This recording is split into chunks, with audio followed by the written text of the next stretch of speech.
Antes de mais, bem-vindos aqui a esta casa. Não tinha tido a oportunidade de vos dar as boas-vindas e obrigado ao Colabor também por terem decidido fazer isto nas nossas instalações. Esta é uma casa do impacto e, portanto, também queremos que aquilo que aqui se passe possa ter impacto nas nossas vidas e na nossa forma de trabalhar. E, portanto, muito obrigado ao Colabor, de quem somos não só associados como parceiros que queremos ser cada vez mais ativos. Muito obrigado.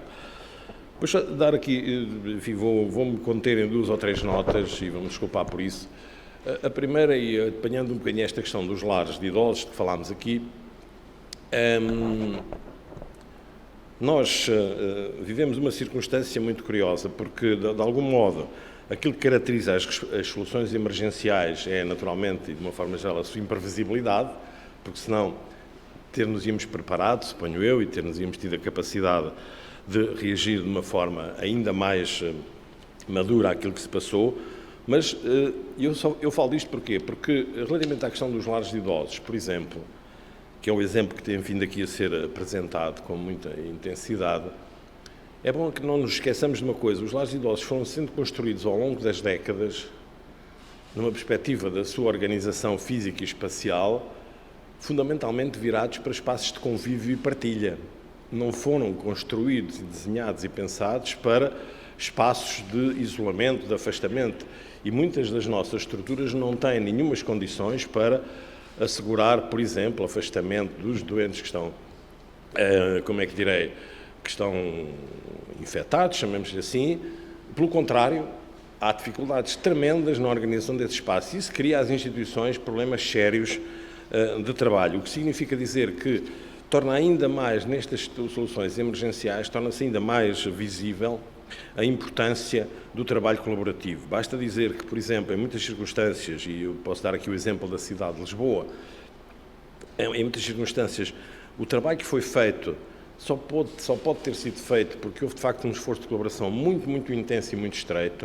A Câmara Municipal, as juntas de freguesia, a ARS, a Segurança Social, a própria Santa Casa, a Proteção Civil, porque sem isso dificilmente teríamos conseguido, e eu penso que posso dizer isso com alguma segurança, dificilmente teríamos conseguido resultados como aqueles que se conseguiram do ponto de vista da mortalidade associada à situação nos lares. Tivemos alguns casos positivos, é verdade que sim, ainda temos, mas felizmente para nós todos os casos de mortalidade foram relativamente reduzidos na cidade de Lisboa.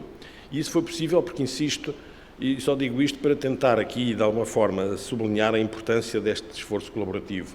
Só foi possível porque se reuniram um conjunto de entidades em volta do mesmo objetivo e com a mesma energia para, de alguma forma, primeiro prevenir, e aqui a questão da prevenção, deste ponto de vista, tem um papel absolutamente essencial, e já vou tentar dizer o que é que entendo por isto, neste domínio das situações que são de difícil previsibilidade, e, portanto, temos de ser capazes, sobretudo, de ter condições, procedimentos e recursos suficientes para poder reagir, que é disso que falamos. Nós aqui estamos num momento de reação.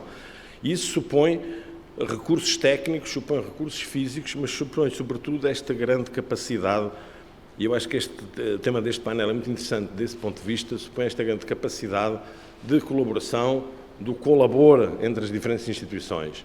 Sem isso, não temos nenhumas condições, nem do ponto de vista do diagnóstico das situações, nem do ponto de vista do planeamento das soluções, nem sequer do ponto de vista da intervenção, não temos nenhumas condições para poder ter atividades preventivas, por um lado, corretivas, quando isso seja necessário. E eu dou aqui o exemplo, que para nós também é muito, muito expressivo, que é o das crianças, e em particular das crianças em risco. A importância que tem este esforço colaborativo entre as escolas, a polícia, os tribunais, a segurança social, as instituições de solidariedade de uma forma geral, a importância que tem nestes momentos de emergência, assegurarmos que estas crianças não ficam desacompanhadas, que não há ausência de monitorização e que, sobretudo, que não há ausência de acompanhamento destas famílias e destas crianças. E, portanto, há aqui todo um conjunto que não se reconduz apenas às pessoas mais velhas, mas que tornam absolutamente essencial e crítica esta, a importância destas missões colaborativas.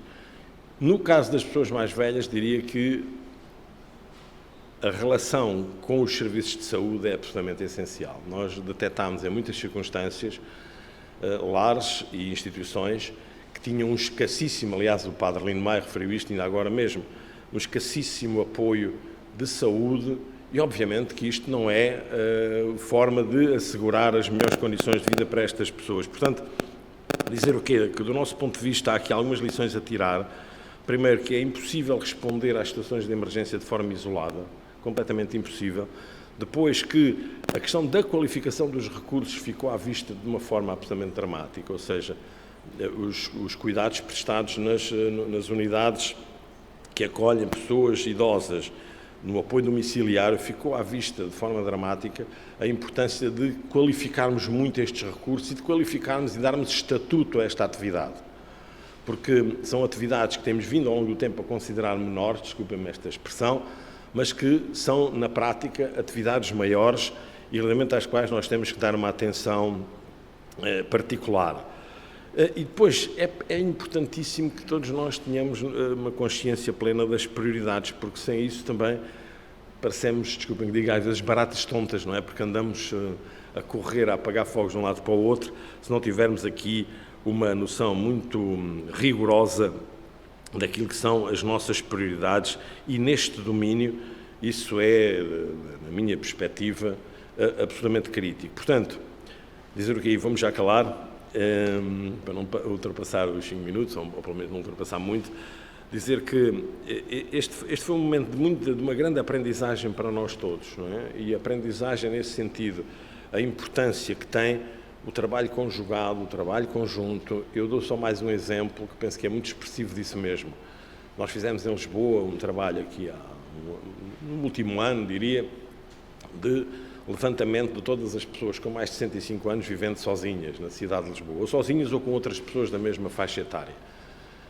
Isso permitiu, por exemplo, uma coisa excepcional e de alguma forma isso acabou por ter um efeito preventivo importantíssimo, permitiu, por exemplo, que em conjunto com as juntas de freguesia, com os serviços de saúde, com a Polícia de Segurança Pública, com a Segurança Social, com a ARS, que estas pessoas fossem todas contactadas durante este período para tentarmos perceber até que ponto é que estavam ou não fragilizadas, até que ponto é que estavam ou não a precisar de apoio, até que ponto é que estavam ou não ainda mais isoladas do que é costume.